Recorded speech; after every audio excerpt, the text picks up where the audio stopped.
Everyone, welcome back to my channel Edurate. So आज हम पढ़ेंगे SYJC महाराष्ट्र बोर्ड का HSC का third chapter of sociology which is diversity and unity in Indian society. So let's start with the chapter. तो अब diversity के word से क्या अंडरस्टैंड करते हैं? सो डाइवर्सिटी मीन्स वैरायटी, डिफरेंसेस और heterogeneity, okay, and unity means sense of oneness and national integration. So let's start with the introduction.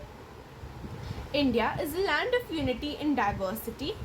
In this light of statement, we will discuss in this unit aspects and indicators regarding diversity. As I told, diversity means variety, differences or heterogeneity. And unity means sense of oneness or national integration. So, together with the challenges posed for national integration, okay? So like diversity is good but also it possesses certain challenges. Like diversity अच्छी भी है पर उससे बहुत मुश्किलें भी आती है, and that we will study in the chapter, okay? So the sources of diversity. अब like the differences. So why there are differences in India? The reasons for the differences being are the ethnic origins, okay? So like सबके origin अलग होते हैं, then religions, then caste, tribes, language, social customs, cultural and subcultural beliefs, okay? Then political philosophies. Everyone's political ideology varies from person to person. And geographical variations. The geographic territory also varies, okay? Despite this, one feature is the most often noticed about India is its university in diversity. Unity implies oneness or sense of a we feeling. We feeling meaning sense of oneness, okay? National integration is referred to as unity.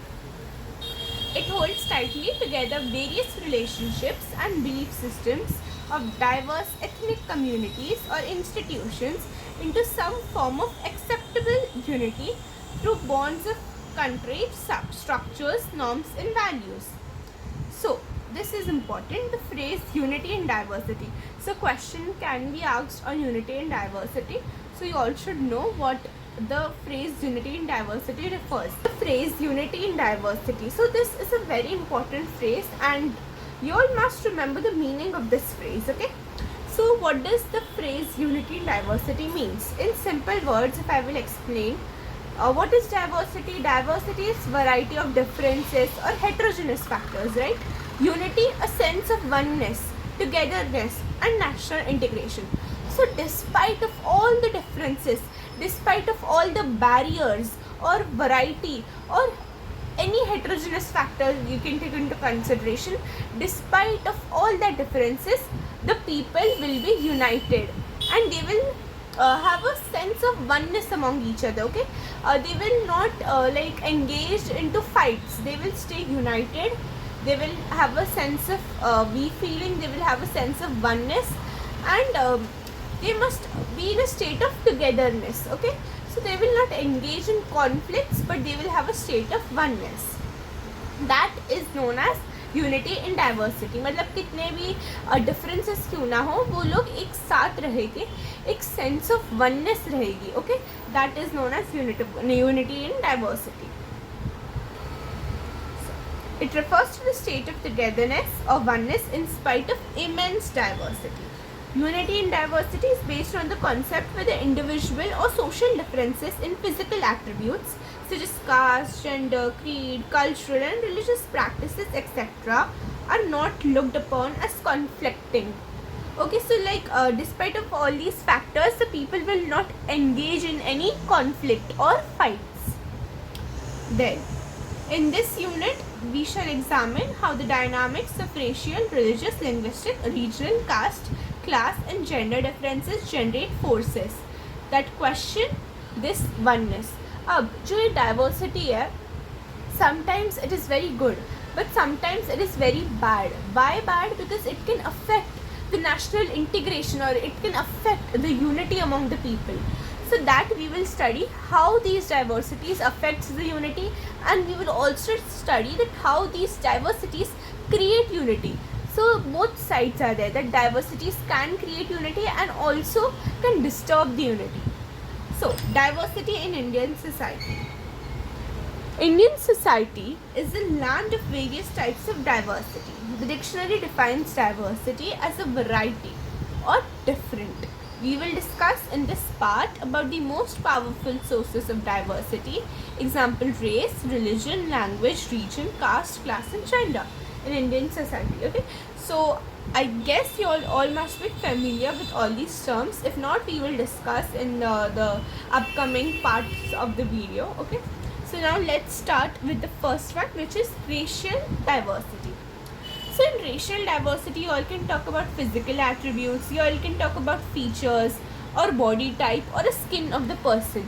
So in spite of all these differences, so these can be termed as just differences. Okay, so racial diversity can be referred to as the differences in physical attributes of a person, including features, body type or skin color of that person.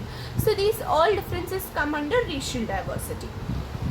A simplistic definition of race could be that it is a group of people with a set of distinctive physical features. Now what physical features as I told, it includes body type, skin color or any physical attribute of the person comes in physical features. So according to the sociologist A.W. Green, says a race is a large biological human grouping with a number of distinctive inherited characteristics which vary within a certain range. Racial classifications are made on the basis of certain genetic traits. Okay, so this is important. Racial classifications are made on the basis of certain genetic traits. Genetic traits means it is in the genetics of a person which are passed down from generations to generations. Okay, then such types of traits used in the classification of races are referred to as racial criteria. So any trait which is genetic in nature, okay, that also comes under racial criteria. Okay, then it is a difficult task to construct a systematic ethnography of the teeming millions of Indian population. However, several anthropologists like J.H. Hutton, D.N. Majumdar and B.S. Guha have given racial classifications of Indian people. So now let us look at the classification. So there are the population of India is almost 140 crore. So it is really difficult to classify each and every one in some race. So the race, so it's not possible that everyone might come under one race. Okay, but the classification is given by the anthropologist B.S. Guha is as follows. So yeah, the racial categories or groups as mentioned by B.S. Guha are as follows. The first is the Negritos, then the Proto-Australoids, then the Mongoloid, then the Mediterranean or Dravidians, and the fourth one is the Western Brachycephal, then the fifth is Nordic.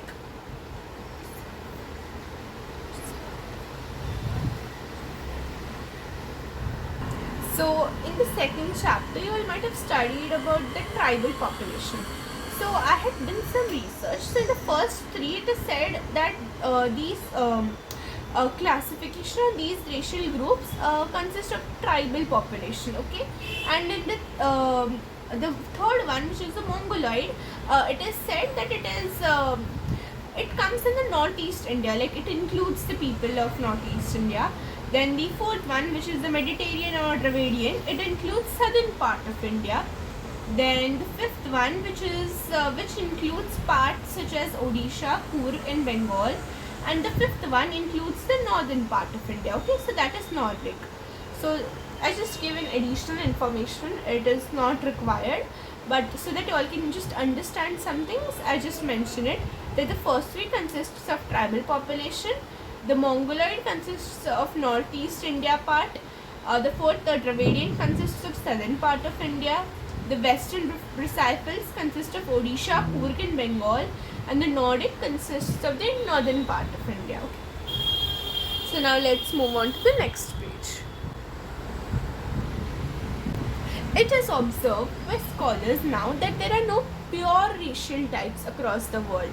Okay, so due to interreligious marriages or intercaste marriages and all those things, there is no pure racial pure racial types or pure racial race. Okay, because people marry in different religions, people marry in different castes, so there is no such a feature or existence of pure racial types, okay, across the world. Then rather there are mixed types, okay, mixed types of the archetypal racial groups. Migrations across time and space have ensured that there occurred a lot of intermixture of these races, and this resulted in enormous racial heterogeneity among the people of India. Heterogeneity means differences, okay, racial differences. Thus, even though there are racial classifications of human beings at present, the basis for identifying differences is no longer limited to external physical attributes. The use of scientific technology has enabled the study of physical qualities through the genetic studies and DNA testing, which have greater validity. So as I mentioned, that first racial classification was described through physical attributes or physical features, but now with the development of technology, it could also be identified through DNA testing, okay. So it also goes to the genetics part, where we had discussed that the genetic differences also comes in the racial differences. So here also we can see that the DNA testing or the genetic differences also come under racial differences. Now let's speak of the second diversity, which is the religious diversity. So in the religious diversity, the institution of religion is universal, okay. In the first chapter we had studied several religions. It is found in all the societies, past and present. Religious dogmas meaning teachings, have influenced and conditioned economic endeavors, political movements, social hierarchies and cultural differences, okay. So religion is one of the key facts of diversity. So there are many differences. While the differences, religion is the key factor of this, because there are many people of different religions. As in the first chapter we had studied, there are multiple religions such as Hinduism, Buddhism, Jainism, Christianity, Islam, then Zoroastrianism, then Judaism, then Sikhism. So there are multiple religions, okay. So there are differences due to the existence of multiple religions also. Although India is a multi-religious and multicultural country, the secular mandate informed by the Constitution of India ensures that the secular fabric of society is maintained. So what does this mean? This means that in the Constitution, the secularism is the value of secularism is enshrined in the Indian Constitution, meaning that all religions, all the people of different religions are considered equal, and all religions are viewed with the same respect, okay. So like there doesn't exist any differences.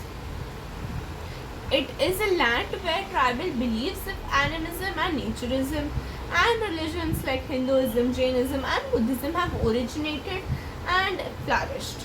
Later there has been the influence of Christianity, Islam, Zoroastrianism and Sikhism. The basic ideas and faith of each religion may differ, but they continue to coexist in the Indian society.